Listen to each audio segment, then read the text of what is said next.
Hello student, chemistry के fourth chapter chemical kinetics को पढ़ रहे थे, जिसके अंदर अभिक्रिया की कोटि, आणविकता, अभिक्रिया वेग सबको पढ़ लिया था।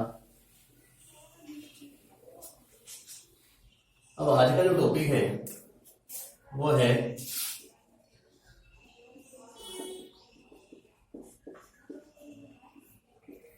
आर्यनीय सिद्धांत या आर्यनीय समीकरण।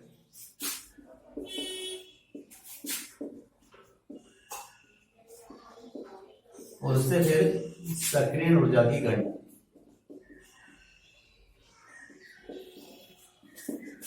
आर्यनीय सिद्धांत में सक्रिय ऊर्जा की गणना। आर्यनीय सिद्धांत क्या है कि आर्यनीय में एक समीकरण प्रस्तुत की केमिकल काइनेटिक्स के अंदर K बराबर A E minus E upon R। K A E की power minus E upon R। यहाँ K कौन है? वेग कांस्टेंट स्थिरांक, ए चरघातांक की स्थिरांक, ये सक्रिय ऊर्जा, आर गैस कांस्टेंट गैस स्थिरांक और टी ताप। तो यहाँ के बराबर है की power minus a upon R T. ये किसकी इक्वेशन है? आरएनएस की समीकरण। इस आरएनएस समीकरण से किसकी सक्रिय ऊर्जा की गणना की हमें प्रश्न निकालनी है। देखो, यदि इस समीकरण का हम लोग करें तो आई एन के बराबर i n a minus a upon r. अब जो लघुगुणक है आई एन लघुगुणक की जगह लॉग लिखेंगे तो 2.303 लॉग लिखेंगे। दोनों लॉग ही है, लघुगुणक ही है। तब जब हम आई एन की जगह 2.303 लॉग लिखेंगे तो क्या हो जाएगा? यहाँ लॉग के बराबर log a minus a upon 2.303 r. एक वैसा है। अब लॉग के और टी के मध्य ग्राफ खींचते हैं। यहां लिखा log के और यहां 1 अपॉन। तो log के और 1 अपॉन टी के मध्य ग्राफ खींचते हैं। टी के मध्य तो ग्राफ खींचने पर क्या होगा? किस तरह का ढाल वाला ग्राफ प्राप्त। इधर से के का मान कम होगा, टी का मान बढ़ेगा। के और टी दोनों के मध्य इस तरह का रिलेशन होगा। अब यहाँ ये जो ढाल आया वो ढाल किसका बढ़ेगा? देखो log के हो गया, ये तो कांस्टेंट है ही, तो ये अपॉन 2.303 आर टी। अब टी तो लिख ही दिया तो क्या बच रहा है? ये अपॉन 2.303 आर। और ये जो मान है माइनस का है तो ढाल आएगा माइनस ये अपॉन 2.303 आर। इस तरह का ढाल आएगा। अब इस ढाल से सक्रिय ऊर्जा ये को लिखेंगे तो ये बराबर हो जाएगी। देखो यहां सक्रिय ऊर्जा ये बराबर होगी ढाल गुणा में माइनस 2.303 इसके बराबर। तो ये जो ढाल आ रहा है उससे और आर और टी से सक्रिय ऊर्जा ये की गणना की जा सकती है। अब सक्रिय ऊर्जा होती क्या है ये नहीं पता, तो सक्रिय ऊर्जा क्या होती है? देखो कि मान लीजिए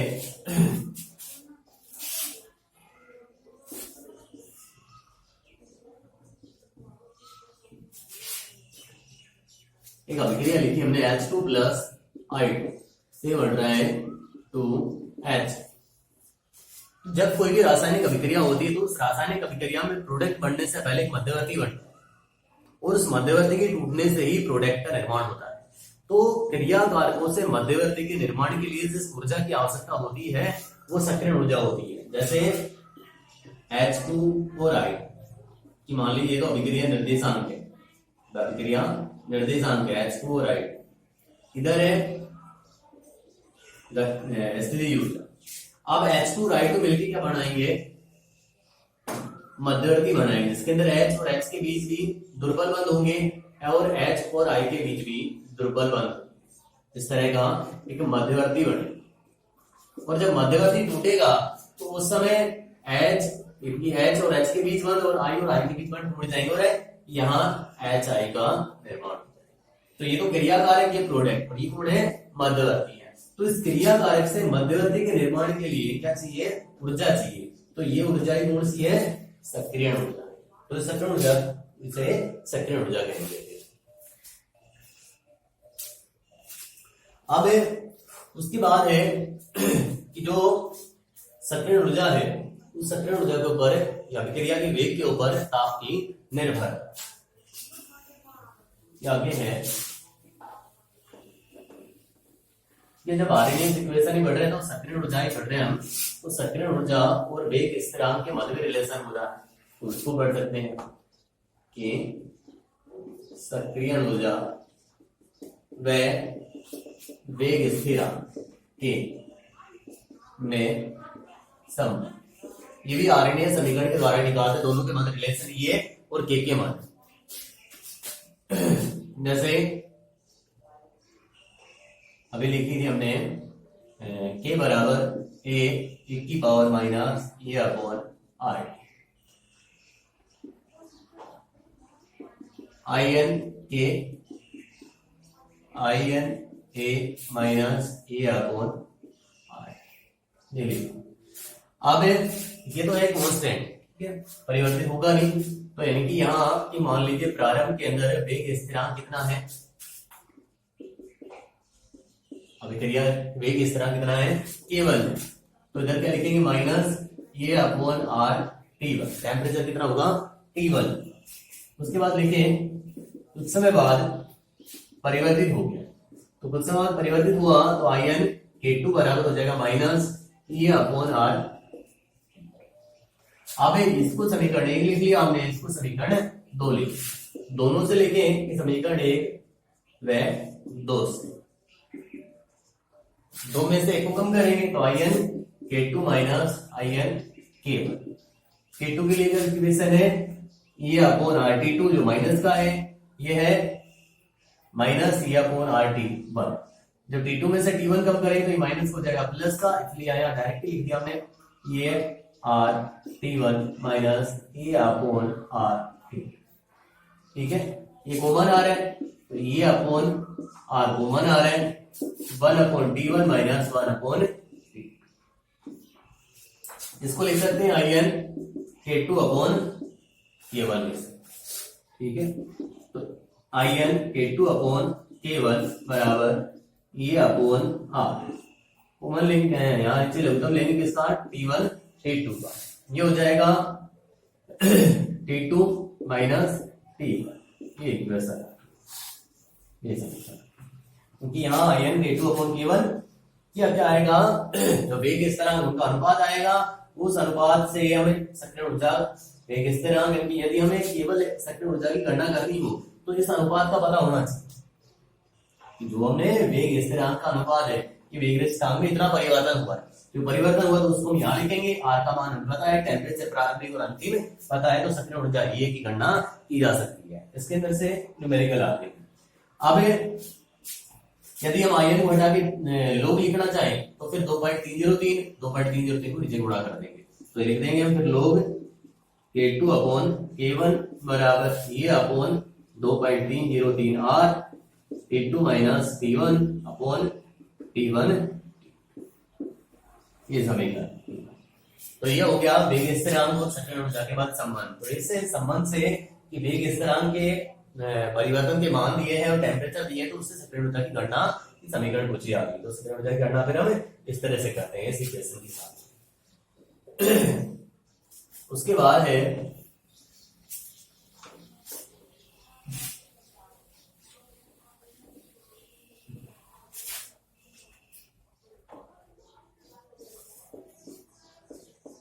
अभिक्रिया वेग की ताप पर निर्भर, कि अभिक्रिया के वेग ताप के ऊपर किस तरह डिपेंड करता है।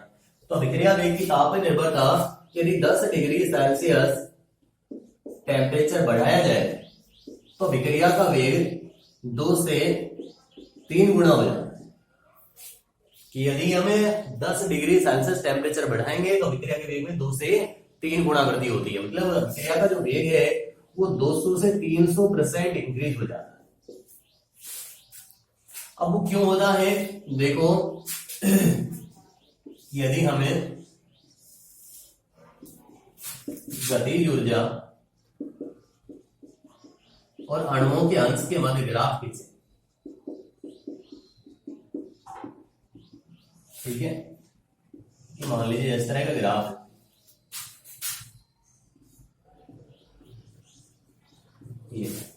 ये अणुओं का अंश है T ताप, T ताप के ऊपर कितने अणु गतिज ऊर्जा मतलब गति कर रहे हैं। जितनी ज्यादा अणुओं के मध्य गति होगी रासायनिक अभिक्रिया के लिए, उतनी ही ज्यादा वो क्रियाशील होगी। क्योंकि अभी हम एक सिद्धांत पढ़ेंगे, कोलिजन थ्योरी या टक्कर सिद्धांत। कहते हैं कि रासायनिक अभिक्रिया के दौरान जो कण होते हैं वो जब गति करते हैं तो कणों के बीच में टक्कर होती है, और टक्कर से पुराने बंध टूटते हैं और नए बंध बढ़ते हैं। तो इनकी जितनी ज्यादा गतिज ऊर्जा कणों की ज्यादा होगी, उतनी उनके मध्य टक्कर ज्यादा रहेगी। तो यहाँ T ताप के ऊपर मान लीजिए इतने अणुओं का अंश है जो गतिज ऊर्जा है। लेकिन फिर क्या किया कि उसके टेम्परेचर में 10 डिग्री सेल्सियस ताप बढ़ा दिया। 10 डिग्री सेल्सियस ताप बढ़ाने के साथ ही ग्राफ आ रहा है इस तरह।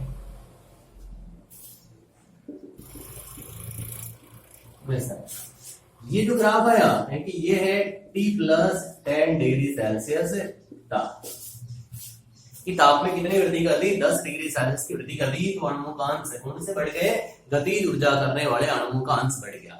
सीधी सी बात है, ताप बढ़ेगा तो कण ज्यादा गति करेंगे। अब अणुओं के मध्य जितनी ज्यादा गति होगी उतनी ज्यादा टक्कर होगी अभिक्रिया के लिए, उतनी ज्यादा वो क्रियाशील होंगे, तो अभिक्रिया वेग के अंदर भी वृद्धि होगी। यानी कि यहाँ 10 डिग्री सेल्सियस टेम्परेचर बढ़ाएंगे तो अभिक्रिया का वेग 2 से 3 गुना इंक्रीज होता है। क्यों?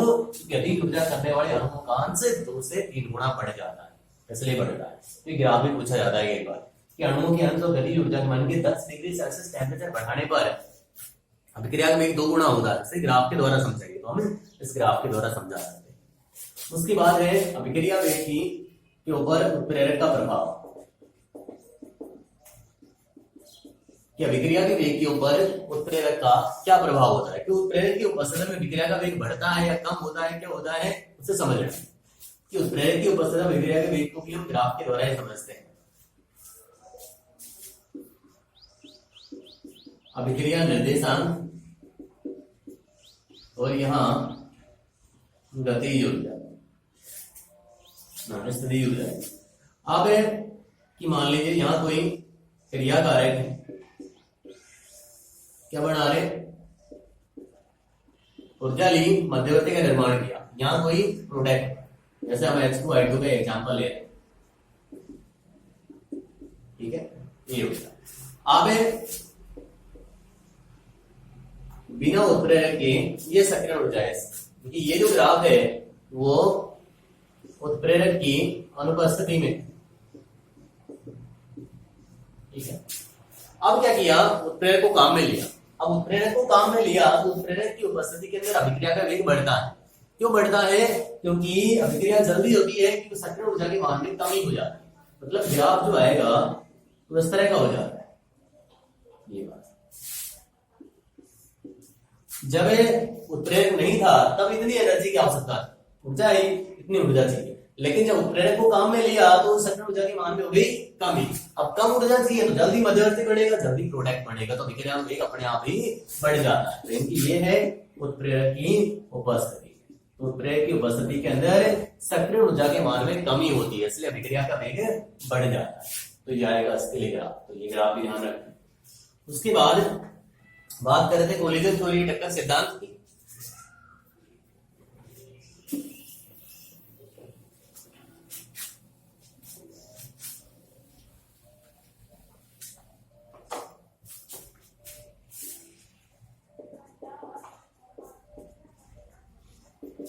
कोलिजन थ्योरी या टक्कर सिद्धांत,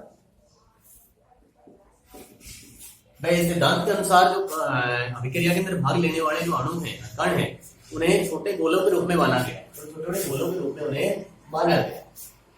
और जब अभिक्रिया होती है तो इन गोलों के मध्य आपस में टक्कर होती है, और टक्कर के दौरान क्या होते हैं कि जो पुराने बंध बढ़ रहे हैं वो टूट जाते हैं और नए बंध इनमें बढ़ते हैं। जैसे हमें मान लीजिए ये है H और H के बीच बंध प्लस ये I2, I और I, अब H और H के बीच बंद है, I और I के बीच बंद है। अब इन कणों में क्या हुई, आपस में टक्कर हुई, तो इनके जो पुराने बंध है वो कैसे हो गए, दुर्बल हो गए, वीक हो गए। H और I, H के बीच और I और I के बीच जो बंध है वो दुर्बल हो गए, और H और I के बीच बंध बने। तो ये कोण बना मध्यवर्ती बंध। उसके बाद में क्या हो गया, पुराने बंध, ये कोण से बंध है पुराने, और ये कोण से है नए बंध। पुराने बंध टूट गए, नए बंध बढ़ गए, H और I बढ़ गए, इधर भी H I, कौन बन गया, प्रोडक्ट। तो ये कहता है टेक्टर सिद्धांत है कि इसके अनुसार है कि जो कण है उन्हें छोटे गोलों के रूप में माना गया है, और जब कण आपस में अभिक्रिया करते हैं तो उनके मध्य टक्कर होती है, और टक्कर से क्या होते हैं, पुराने बंध टूटते हैं और नए बंध बढ़ते हैं, इससे नए प्रोडक्ट का निर्माण होता है। अब जब नए प्रोडक्ट का निर्माण होता है तो इसके लिए अभिक्रिया का जो वेग है, वेग स्थिरांक के बराबर को लिखते हैं Z A अपॉन R। टक्कर आवृत्ति, एक सेकंड के अंदर होने वाले टक्करों की संख्या है, तो टक्कर आवृत्ति जितनी ज्यादा होगी उतनी ही अभिक्रिया का वेग अधिक आएगा। लेकिन टक्कर आवृत्ति के साथ साथ अभिविन्यास भी ध्यान होना चाहिए, क्योंकि एक चीज आती है अभिविन्यास, क्योंकि यदि अभिविन्यास गलत है, अभिविन्यास यदि गलत है तो अभिक्रिया का वेग नहीं, उसके अंदर कणों के बीच कोई अभिक्रिया हो ही नहीं सकती टक्कर से केवल। देखो हमने एक अभिक्रिया की बात करें, जैसे नाभिक स्नेही प्रतिस्थापन अभिक्रिया बढ़ते हैं, नाभिक स्नेही प्रतिस्थापन अभिक्रिया बढ़ते हैं, इसके अंदर है द्विअणु SN2, द्विअणु का नाभिक स्नेही प्रतिस्थापन अभिक्रिया। उसके अंदर क्या होता है कि जैसे ये एग्जांपल लेते हैं, जो एल्किल हैलाइड है CH3Cl मैथिल क्लोराइड, इस मैथिल क्लोराइड की अभिक्रिया कराई जाती है पोटेशियम हाइड्रोक्साइड के साथ। जैसे हम यहाँ लिख दें कि CH3Cl प्लस में KOH, जलीय KOH लेते हैं, तो CH3OH प्लस में KCl। अब जब इसकी मैकेनिज्म समझेंगे तो KOH आयन होगी K plus, OH minus ion होता है। अब ये OH माइनस आयन कौन होता है, न्यूक्लियोफिलिक, नाभिक स्नेही होता है, और ये नाभिक स्नेही इस एल्किल हैलाइड या मैथिल क्लोराइड से टक्कर करता है, जैसे कार्बन और हेलोजन के बीच बंध टूट जाता है, और वहां कौन टूट जाता है, हाइड्रोक्साइड। अब देखो यदि अभिविन्यास की बात हो रही है, अभिविन्यास की बात ये हो रही है कि हमने OH माइनस नाभिक स्नेही की टक्कर कराई सामने से Cl से। अब सामने से टक्कर करा रहे हैं तो Cl और कार्बन है कि टक्कर दे रहा है Cl को टक्कर दे तो कार्बन, जो Cl हो कार्बन के और अधिक पास है, कितनी भी टक्कर आवृत्ति हो, लेकिन यहाँ अभिक्रिया संभव नहीं होगी। लेकिन यदि OH माइनस टक्कर करे पीछे, तो टक्कर किसके मारे, कार्बन, तो कार्बन करेगा तो कार्बन और Cl का जो बॉन्ड है वो समझ जाएगा, वीक हो जाएगा, और बॉन्ड वीक हो जाएगा तो उसके बाद में दुर्बल बंध के साथ OH जुड़ जाएगा, दुर्बल बंध के साथ Cl जुड़ा है, उसके बाद में Cl हट जाएगा और कौन बचेगा, इधर OH जुड़ गया, H और प्रोडक्ट बढ़ गया। ये जो अवस्था होती है इसके अंदर कार्बन है 5 बॉन्ड बना रहे, 5 बॉन्ड बना रहे, सिर्फ लेकर एक अवस्था मानी जाती है, इसमें एक दुर्बल है, ये भी दुर्बल, तो दुर्बल बंध के जुड़े होते हैं, ये होती है संक्रमण अवस्था। तो यानी कि यहाँ अभिविन्यास है, अभिविन्यास ये उपयुक्त अभिविन्यास है, और एक ऐसा है अनुपयुक्त। जब उपयुक्त विन्यास था तो प्रोडक्ट बन गया, लेकिन अनुपयुक्त विन्यास है तो प्रोडक्ट नहीं बनेगा, तो इनकी इस तरह से अभिक्रिया संभव नहीं हो पाएगी। तो फिर आप जो वेग लिखते हैं तो ये बराबर लिखते हैं PZ A माइनस ये अपॉन R। P यहाँ कौन है, अभिविन्यास स्थिरांक, यहाँ अभिविन्यास को भी ध्यान में रखना है। तो यानी कि टक्कर सिद्धांत के अंदर टक्कर आवृत्ति भी अधिक होनी चाहिए, कि जितनी ज्यादा टक्कर आवृत्ति होगी उतनी अभिक्रिया तेज होगी, लेकिन साथ साथ में विन्यास भी कैसा होना चाहिए, उपयुक्त अभिविन्यास होना चाहिए, तभी अभिक्रिया संभव हो सकती है। तो ये टक्कर सिद्धांत के द्वारा समझते हैं। बस इस पार्ट के अंदर इतना ही था।